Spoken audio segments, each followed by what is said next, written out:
Hey everyone, welcome back to The Great Retention with Kamber Bowden, sponsored by Generational Performance Solutions. I'm Kamber, founder and CEO of GPS, where we bring you strategies to cultivate a high-performing and committed team in a rapidly changing workplace. Whether you're looking to enhance cross-generational communication or navigate generational dynamics in the workplace, you have come to the right place.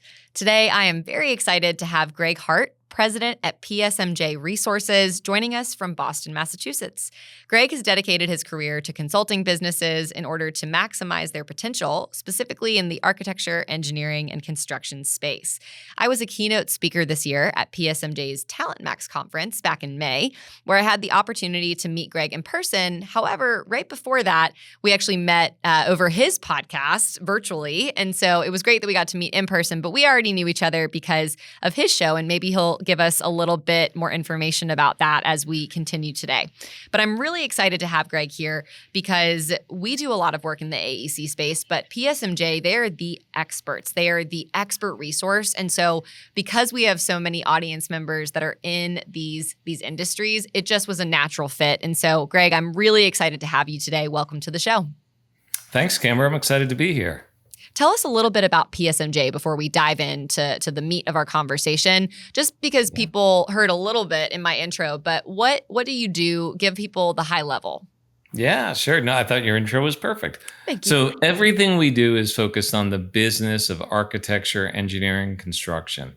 So it's really broken out into kind of three buckets. We have a publishing and research business. A lot of people know us for our annual financial performance survey, which is almost kind of a boat anchor, if you will, in the print copy of every metric you could think of. We have a lot of salary data as well. Some people know us for our events business. That's our training seminars, our project management training, our financial management training, as well as our conferences. AEC Talent Max is one of them, which we were thrilled to have you at earlier this year.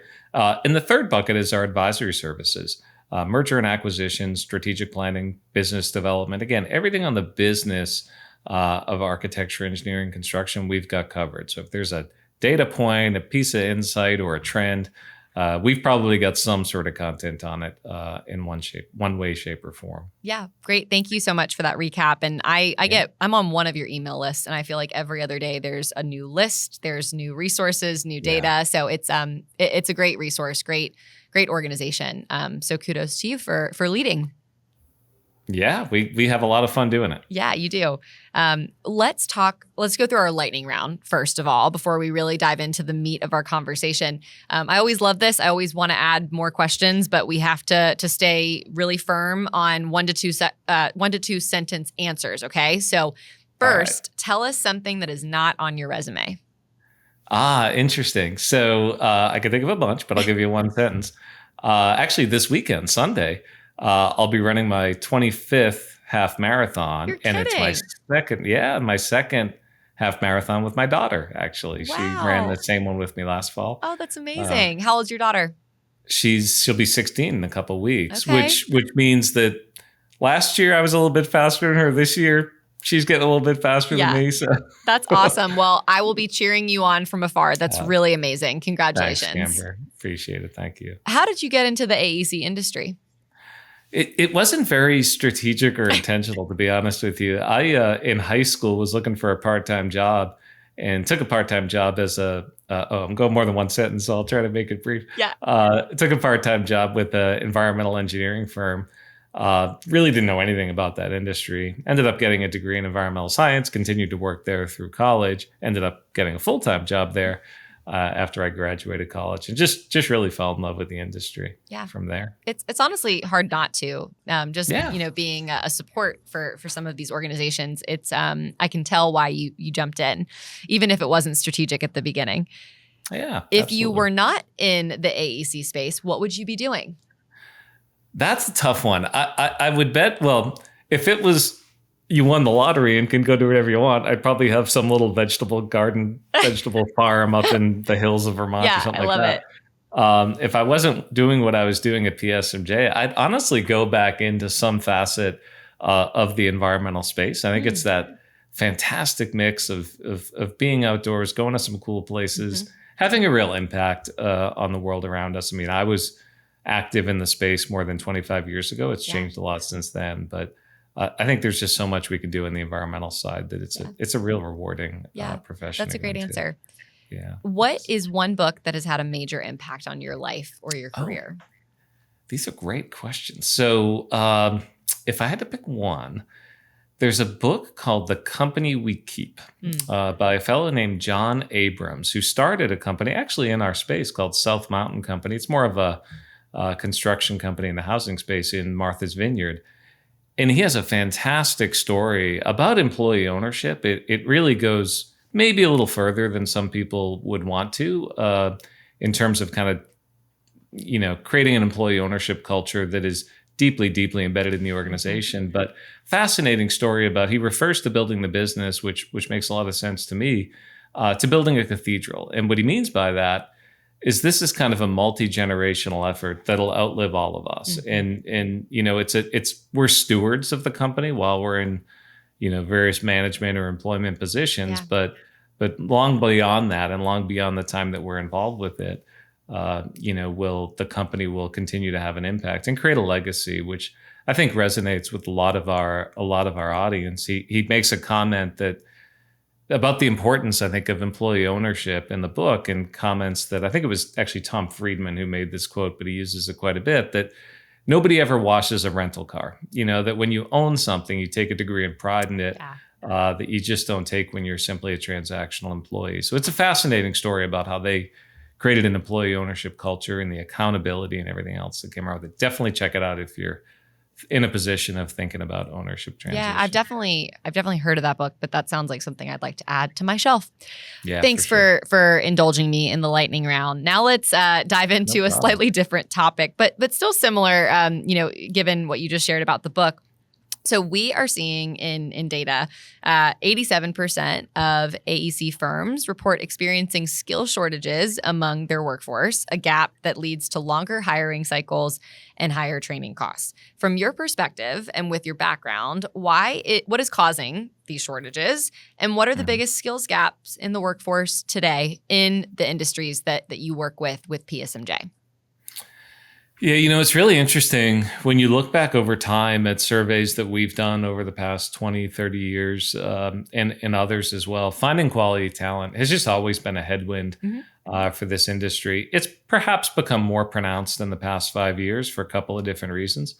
One is that for years we were talking about that bubble of baby boomers that were coming down the pike, getting ready to retire. Well, now they're retired or retiring. And a lot of firms have what I'd almost call kind of an hourglass org chart. There just weren't a lot of Gen Xers like me. So there's a real shortage there. And then it kind of fans out a bit beneath that. So there's always been, not always, in the past certainly 20 years, this frustration with kind of filling that void, which was kind of project manager and then became kind of executive level and has continued to be a little bit of a bottleneck. There's all sorts of other reasons for that, right? A lack of folks going into architecture engineering degree programs, which we've seen in some of the degree graduation data. Certain parts of our industry, more so on the engineering side, facing more and more competition from outside the industry. If you're an electrical engineer, you're not competing with other electrical engineering firms. You're competing with like Tesla and Microsoft, right? To get talent. So a bunch of those different things kind of conspire, if you will, and come together to really create a challenge. Now, the thing is, if you really look at that, you think, okay, I could just resign myself to say that we can't find talent, and that's the end of it. We're never going to grow anymore. But there are a lot of firms who haven't resigned themselves to seeing that as their confronted reality. And the one consistent theme I see, and this is a little bit of one of those things where if you want to solve a problem like this, there's not this flick a switch and it's solved tomorrow, but are aggressively hiring at the entry level, even at the intern level, even earlier than that, to build a pipeline of talent. They're not going to just kind of sit on their hands and say, we can't buy talent, we can't find any talent. It's the recruiter's fault, it's the HR's fault, it's everybody else. Go do your job and find me a mid-level manager, a unicorn, if you will. They're aggressively building up that next gen of leadership. And I really think a lot of firms, this hourglass pain point that we're going to have, well, if you keep moving an hourglass up, and you chop off the top, eventually you don't have an hourglass anymore. You have a Right. pyramid. And I think over the next several years, we'll probably see that constraint start to relax a little bit. But Yeah. the entry level hiring is a big one for sure. Absolutely. And not just in the AEC space, right? Across all industries. So on the same note there, the industry faces a $1.6 trillion global productivity gap, which digital transformation and AI could certainly help bridge. So what are ways that PSMJ is driving change in the organizations you work with and train? And what key themes are appearing that are must-dos for organizations to sustain and prepare for the future? So in other words, how are you leveraging some of these digital AI tools? And how are you encouraging companies to kind of embrace that change?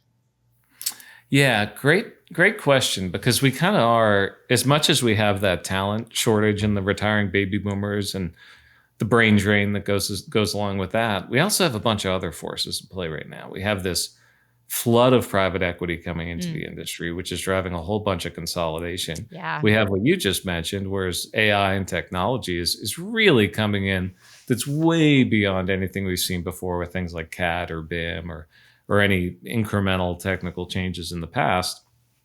And all these things start to come together to make this, I think, a fantastic opportunity and a fantastic time to be in the space. What are firms doing to embrace it? And just like with the talent issue, there are some who are leaning in and embracing it and seeing an opportunity, and some who are retreating and seeing it more as a threat.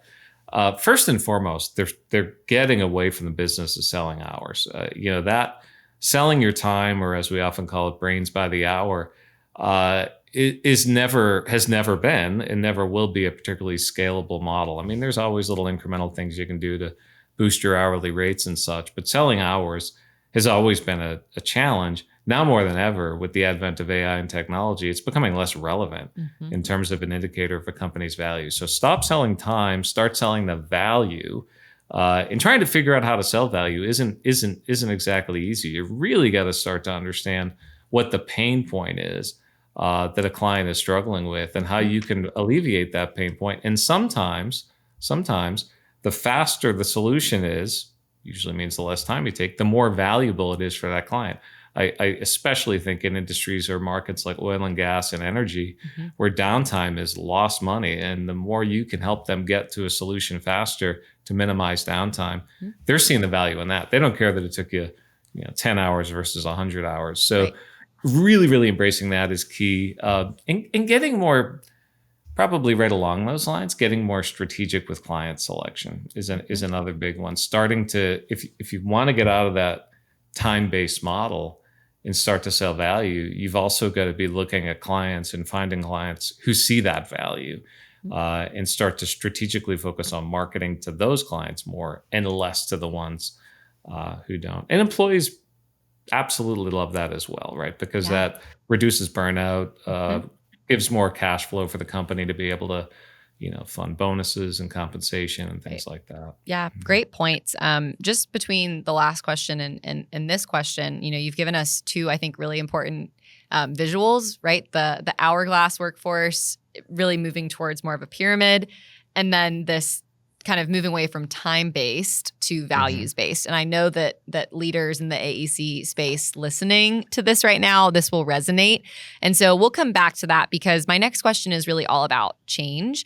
And as we know, change is inevitable in today's workforce. One of my favorite quotes about generational change is generational change is inevitable, but preparation is a choice. And so I would like to believe that PSMJ really shares those sentiments, because not just with generational change, but change in general. It is happening at rapid rates because of AI, because of technology, but also because of the private equity that you mentioned. I'm really glad you mentioned that, because we work with a lot of clients that's their reality, and it's creating a lot of change that if you don't communicate that clearly to your team, that's another retention challenge that you might face. So what are your biggest takeaways from watching change? Anything that we talked about so far, because it's not just AI, as you pointed out. What is your biggest takeaway from watching this change on AEC businesses? The biggest takeaway, Kamber, is when I look at the individuals, and I was talking to one yesterday who just get really excited about this and see this as an opportunity. Forget about the forces we just talked about of private equity and AI and all that. There's also a tremendous need for what we do is climate change, resiliency, population expansion and changes and things like that. That there's never been an opportunity to have a bigger impact as well on the planet and the world around us. So the firms that really embrace that have a very different outlook, and they really, really, really look at AI and a lot of this stuff. First of all, much more of a change management issue than a technology issue, but they also do something a bit different, and that is they embrace a little bit more of a bottom up ideation or creative process, especially with things like AI and tech, where sometimes your least experienced, your most entry-level employees are the ones who are the most engaged and the most likely to see potential opportunities and potential changes and potential areas of innovation that those of us at the top of the organization aren't going to see. That's going to be a real blind spot. Right. So number one, they're definitely kind of encouraging innovation from the bottom. But number two, they're also, and the funny thing about our industry is it's a very fragmented one. So there's a lot of smaller firms and they can't afford to make big bets on change and disruption,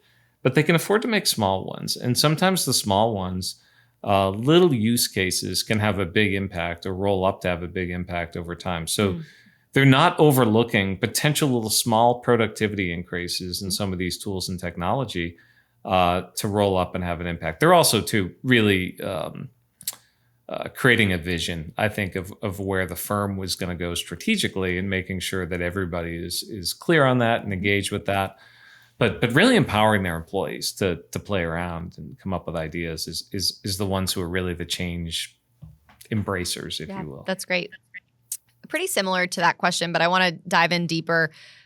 You obviously work with hundreds of organizations, so you have a front row seat to some leaders that are doing really, really good work. And I think you've already shared what some of those things are that they're doing. But is there anything else that you feel the most successful teams are doing to not only work better together, but to maximize performance? Like obviously the ideation piece, the innovation piece is huge.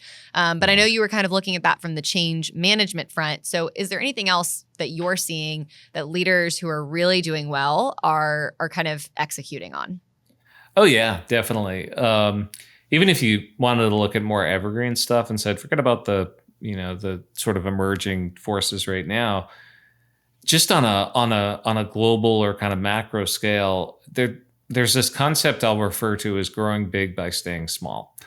And what that means is even as firms grow, which a lot of firms have grown, and a lot of firms are in a position now where they maybe had much more control or visibility into the organization they do now because the company has just grown, the leaders are a little bit more removed. But they stay small in a lot of ways. So one is keeping teams small. They want to eliminate all that kind of bureaucracy or red tape, or candidly things that just slow the organization down and make it become more inwardly focused as they grow. And again, this all plays into, I think employees generally want this as well. So keeping teams small, not getting into profit centers. Profit centers are just the most divisive thing you can find, and they really don't, especially in an industry like ours. That needs collaboration, whether it's across disciplines or offices or whatever the case may be. They don't have all those profit centers. There's one profit center, everybody's on one team. And they're also really focused on doing work that matters and really balancing that with sometimes there's work that isn't all that exciting, but allowing A, employees to see the bigger picture, and B, getting involved in the community, being a part of the community at a much bigger level. We just had our AEC Building a Better World Award, which we just awarded about a month ago. And it was just fascinating to see what some of the organizations in our industry are doing. Thousands of hours that they're putting into community involvement, getting involved in different charitable causes and fundraising and hosting events at their office and all sorts of things that get employees involved, which helps with employee engagement, helps with recruiting too. I knew of one firm recently who had told us they they were in kind of a remote geographic market, so it's hard to find talent. Yeah. They are super involved with the community's local 4th of July parade. They have a float and all this other stuff just to attract. They don't want the kids who grow up, go to high school there, get interested in STEM, and then decide to leave because there's no opportunities in that community, so there's stuff like that absolutely, and I could go on. But, of course. you could do for sure to maximize productivity. That isn't that hard. Yeah. And it's what I'm hearing is like, you kind of have to think outside of just work. Like it's not, you can't just focus on productivity. It's almost like by focusing on other things outside of like what you think of when you think productivity, or I should say what leaders think. And a lot of leaders think being in the office, being like head down is being productive. Sometimes it's like getting away from that and connecting with your people or doing something outside of the office space that's like really going to drive performance over time. Would you agree with that? Absolutely. And I think that's something that it's hard for maybe baby boomers, certainly even hard for Gen Xers. But yes, prospective employees want to see, A, what are you going to do for me in terms of career development? But B, what are you doing for the community? How are you getting involved in the community? And there's never been an easier way to share that these days with social media and Instagram and things like TikTok, whatever. But yeah, 100%. We're taking a quick break from today's episode to let you in on a little bit more about generational performance solutions. So if you're listening, you might already be a loyal listener to the podcast.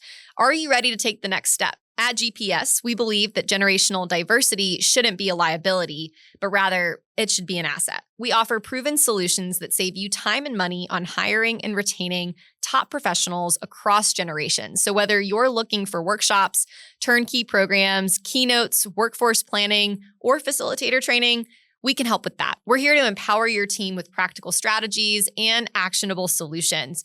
Visit genperformance.com. That's genperformance.com to learn more about how you can gain the generational advantage and maximize performance across all generations. Thanks. Let's get back to the show. Good transition to my next question, which is about remote and hybrid work. Okay. So that obviously continues to be a major selling point for companies who can offer it. Many companies, though, especially in the AEC space, find that a little difficult to pull off due to the in-person nature of so much of the work. So have you seen any companies in the space create flexibility for their teams successfully? And if so, what are some recommendations you would have for people listening that are in this industry? Yeah, for sure. So we just published, I love that you mentioned this at the beginning. We have so much research and data that we collect that it gives us a lot of, backing to be able to kind of more data-backed strategies than just sort of, try this or try that. Anyway, we were getting a lot of questions about how are firms set up? Hybrid, remote, if they're hybrid, how many days a week in the office, all that kind of stuff. So data showed us that, a small percentage are fully in office, a small percentage are fully remote. And by and large, most are some sort of hybrid. The 3 days a week in the office was, I think, 48% of the survey respondents. So that was the most common one. But what was interesting, Kamber, was when we looked at the staff turnover rate, the median overall staff turnover rate, I think it was like 11%, or don't quote me on this because I don't have the top of my head, but it's something around 11%. We can put it in the show notes. Right. And then but then we said, okay, let's break it out by fully in office, hybrid, and fully remote. What was really interesting was the fully in-office folks reported an 8.8% turnover rate. Fully remote reported a 17.3% turnover rate. And hybrid was like right in line with the median, somewhere in that 10 or 11. And that doesn't mean that, okay, then that's it. That we've solved the mystery. Everybody has to get back in the office.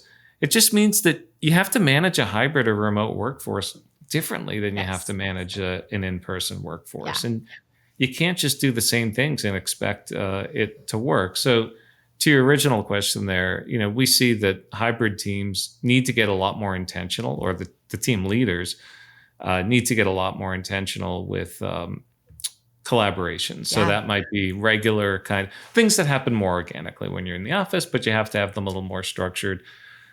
I've heard some fantastic examples of firms, larger firms, for example, setting up little meetups of folks this was a firm, for example, that was in Los Angeles. And those of you who've been to Los Angeles know that if you're north of LA or south of LA, that's not just like down the street, right?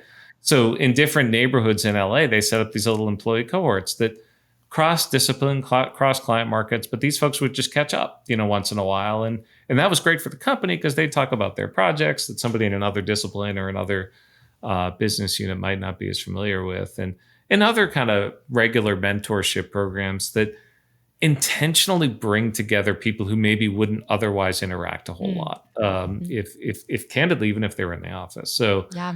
that's a win, I think, even beyond an in-office experience, and also getting more intentional with career paths. Yes. I think that stuff just happens a little more organically in a fully in-office environment. So that data does not at all imply that in-office is right, remote is wrong. It just applies that one size does not fit all when it comes to employee engagement. And that's a great aha moment for a lot of leaders, I think, in like recent months, because for the past few years, it was kind of chaotic, right? Coming out of the pandemic, people were, the ones who were saying, come back in the office. They were losing people. Now I think people are really open to coming back to the office. They just want that flexibility factor. And a lot of companies didn't really have a program for that. They kind of wanted to go with their default, which is, no, we have to be in office. That's the most productive. It's okay if somebody goes to their doctor's appointment and finishes up from home, right? Like that's the kind of stuff that I think we have to be deprogrammed a little bit. And I think some leaders are doing really well with that. Other leaders, maybe not as much. But I think it's really valid to hear some of the data that your team has collected. One other thought that I had is, thinking of the teams that you work with, that we work with, that are not able to have people at home. I'm thinking of construction. I'm thinking there's a lot of people that are on site, even between architecture and engineers, right? They're on site half the time. So no, they can't do that from home. They have to go travel to the Midwest or whatever the case may be. So what are your thoughts there? Have you seen any trends with people, maybe young professionals or experienced talent, that are saying no to those work opportunities because they might have to be in person? Or like, what are your thoughts there? Not really, no. I think that is interesting too, because that group that existed before, COVID and hybrid and all that. They were sort of just off on an island or doing their thing. And candidly, I was one of them for some period of time where I would be going from job site to job site and not know a whole lot about what was going on in the organization and in the strategy and all that. So, I'm not seeing people kind of necessarily, steer away from those jobs, but I think it's the same thing we were just talking about, where it is an opportunity now to bring those people into the fold a little bit more and give them opportunities to get involved in learning and development and even in the strategic planning process that they're just, quote unquote, wasn't time for in the past because everybody was just so busy. Yeah. I think that group, all these things we were talking about of engaging hybrid, you could argue people who are out, out on job sites quite a bit and traveling were hybrid before hybrid was cool. So now they're getting the benefit of being a bit more involved and engaged. So I think you'll see benefits there from a turnover. That's a great way to look at that group of people, because you're absolutely right. Something that I hear, my kind of last two questions for you, Greg, are one about communication, the other about succession plan. I'm going to ask them both at the same time because I think they're pretty connected. But in that vein of, you've got people who are traveling to job sites, you've got people who are in the office. We hear from a lot of leaders in these spaces, but also in manufacturing, that the communication is poor between those who are out on site, in the field, and those that are stationed in the office a little more permanently. So that's kind of question one. What are your thoughts on that? What are you seeing there? And then the second is, let's talk about succession plans, because that is another question we get often from this space. I would say out of all of the industries we touch, AEC is the most concerned. They're like, do you have a training on succession plans? Like, what is that? They're so curious about the transfer of knowledge because baby boomers are exiting rapidly.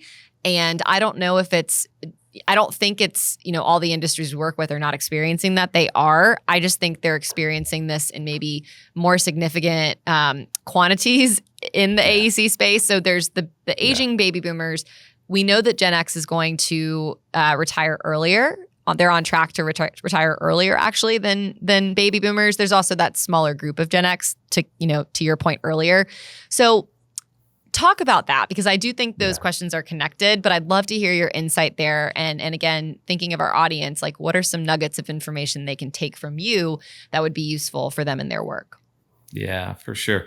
So the communication one, we'll address that first. Then the transition one, I think, is a fascinating one because I hear a lot of the same and we see a lot of the same issues. And ownership transition is part of our advisory work. And candidly, was something I did quite a bit of before I sort of morphed away into other stuff here at PSMJ. But on the communication piece, this is where we have the benefit now of so many tools and resources that maybe we didn't have 5 or 10 years ago. But I think if I had to offer one kind of general piece of advice, it would really be you want those people who aren't necessarily in the office a lot, whether it's remote travel, whatever, to feel like they're part of one team and to feel like they're part of your team. And that really comes back to things like open book financial management. So doesn't mean you're sharing, the income statement and balance sheet with everybody in the company every month or certainly every year, but some sort of regular cadence of updates of quick high-level KPIs so they can see the direction that the company's going and what you might be doing or what they could do to course correct if things aren't going the way you want them to be. Or at the very least, it gives context when you are making compensation adjustments or bonuses or things like that. It gives a little more context. There are some employees who obviously are a lot more, as you move up in the org chart, are a lot more clued in, but allows folks to see, certainly at the junior levels, why my bonus might be higher or lower than it was the previous year. So that even I've seen different creative ways to go about that. It could be a virtual town hall once a quarter. It could be an email once a month with just a little template, a report template that the CEO or leadership team sends around with kind of a quick, almost like a little newsletter, if you will, of how we're performing and what we're doing, what some of the big strategic initiatives are.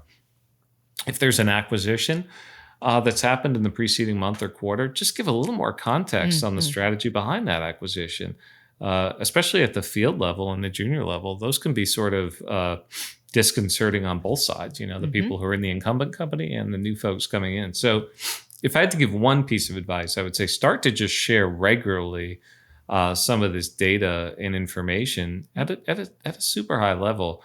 And voila, suddenly employees kind of feel like they're part of something much bigger.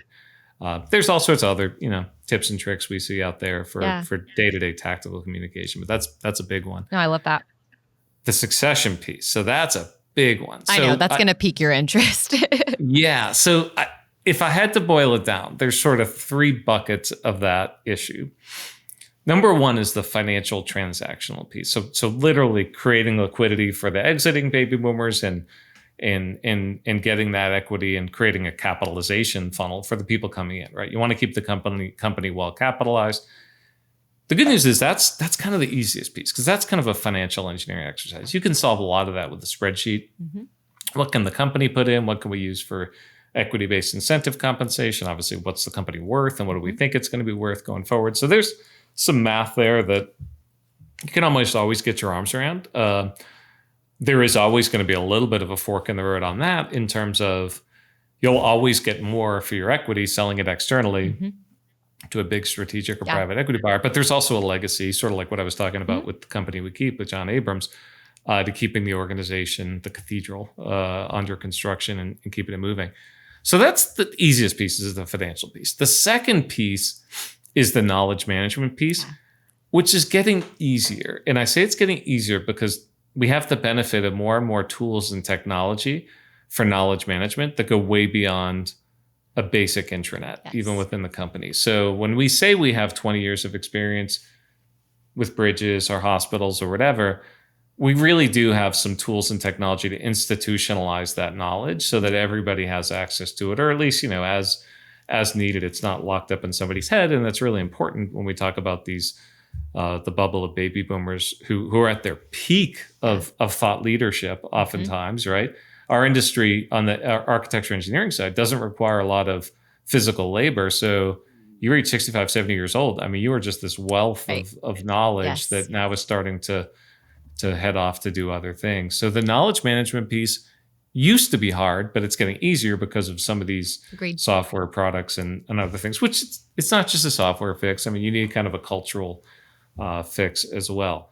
The hardest piece is the leadership development piece. And that's where you run into a bottleneck in a lot of ways, because a lot of firm leaders will say, there's just nobody in here who has the appetite or the skills to want to run the company. And there's all sorts of, sort of metaphors or analogies or whatever that go around about, I used to work 7 days a week and they work, 5 days a week and blah, blah. This us versus them thing that always starts to get into that. I don't think they have the X factor to run the company. The reality is there's a lot of super, super smart young people out there. Look at any big tech company, even Mark Zuckerberg, anybody. There's some people who are super, super smart, super energetic. They're just different than maybe what the persona looked like for the exiting generation. So the first thing you got to do on the leadership side is kind of recognize that, and candidly, companies go through plateaus of growth. Apple is a good example. Steve Jobs was a great entrepreneur and a great innovator. Tim Cook created actually in a lot of ways a lot more value in the company as a much more of a manager, right, and a doer. So the first thing is to kind of recognize that the next generation of the company probably isn't going to look like me, and that's a good thing. That's what we want to see. But the other piece is to have those leadership development tracks, the career development paths, that folks can start to get exposure to and acquire those skills over time. This is not something that happens over the course of a year or two. And we do get a lot of those calls from folks who just haven't been investing in leadership development. And leadership development is way more than just, we have all sorts of training programs at PSMJ. That's great. That's a part of it for sure. But it's also a culture of leadership development. Yes. And this is an example where it's a little harder in the hybrid or remote environment, because there's not as much of that, what we used to call the water cooler conversation and kind of real-time kind of mentoring and development. So I gave that example of kind of a firm that has a mentorship program that brings people together, that gets them talking. Well, in that particular case, there's a dedicated somebody in the firm who volunteers, a principal, to be a mentor of each cohort. And they have a whole system for every year. It kind of flips over and there's a new mentor. So you got to start to put some things in place. I'm not going to say that you'll turn everybody into a future leader. But if you're doing what we said at the outset, which is hiring aggressively at the entry level, and then you have a real process to see who is the right fit and who's not. And we have tools for that too. But a lot of it is putting people, giving them an opportunity to take on more responsibility. And did they grasp at it? Do they go after it, or do they hold back, or do they just fumble with it? And not everybody's going to be a fit for your firm, and that's a way to weed people out. But you start to create that pipeline of talent that you'll always have more demand for equity than supply if you're doing that right, Yeah, thank you for giving us kind of those three buckets. I think that was really well executed and said, so thank you. When I think of succession plans, specifically in the space, I've noticed in recent, probably the last year, a lot more companies are being very intentional about putting people, making sure they have somebody in leadership in every decade. So somebody in their 50s who's likely the principal, somebody who is in their 40s, their 30s, even like late 20s. And that is so intentional. I've seen financial firms doing that, where the 28-year-old isn't necessarily in leadership, right? But they are very much on a path that is set so that when the 50-year-old retires, it's in a much better position. So succession planning is so critical, so important. And your three buckets that you outlined, I think are if you can like maybe do an audit, anybody listening, of those three areas, like what is that impact? And are you lower in one bucket and higher in another? Like do an audit of that. Would you agree that that's a good action step for them to take? Yeah, for sure. And the audit of the financial piece is easy. That's kind of a capitalization stress test, if you will. What's the bubble of recap that we've got to deal with here?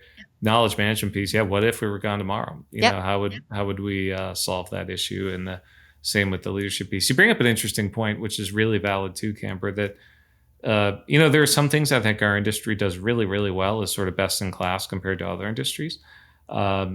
Creating an amazing opportunity to have an impact on the world around us is a big one. But There are other things we're not as good at. And leadership development, you're right. Other industries like financial services, legal, even other professional services, I think do a better job at kind of pushing people into leadership roles. In some cases, a little bit, maybe before it's obvious that they're ready. You have to do that in a consequence-free, kind of stress-free environment in some respects, because there is some real liability and risk associated with the work that we all do. But I would certainly say, that we sometimes wait a lot too long. Mm-hmm. And candidly, that's what causes people to go out and kind of start their own company. Just getting back to the company we keep, that's what, in that book, John talks about, that's what stimulated this whole thing of creating an employee ownership culture, is he had a couple employees come to him one day and say, we want more than just a wage. We want to see an opportunity for not just financial gain, but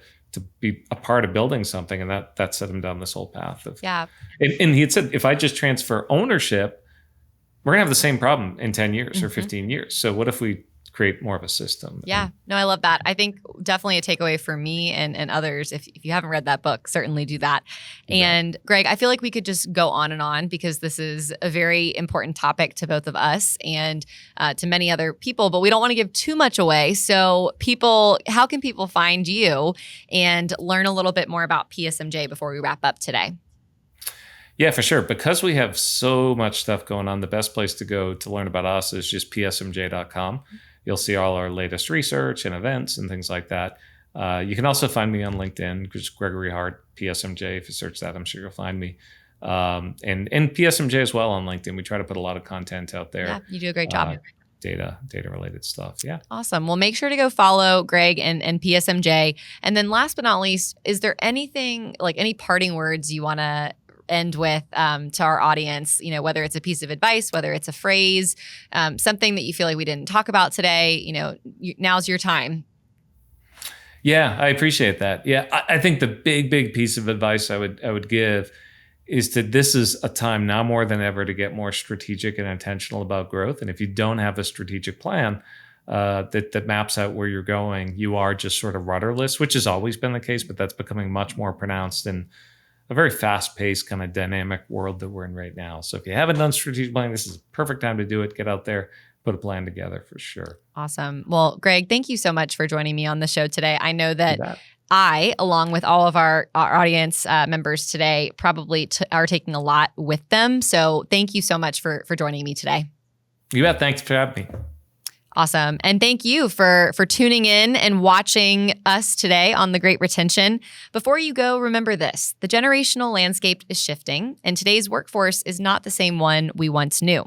Our mission at GPS is to help you save time and money by identifying these shifts and demystifying generational differences through our keynotes, workshops, leadership programs, and workforce planning. Contact us today if you're interested in transforming your multi-generational workforce, and let's drive your business towards long-term sustainability and success. And last but not least, my book, The Generational Advantage, just hit shelves in September, and I would love to have you read it. So if you don't mind going and ordering that copy, it is all about the generational change that's taking place in our workforce today and in the future. Go ahead and get your book wherever you get your books, Amazon, Barnes & Noble, you name it, and we will see you next week. Thanks so much.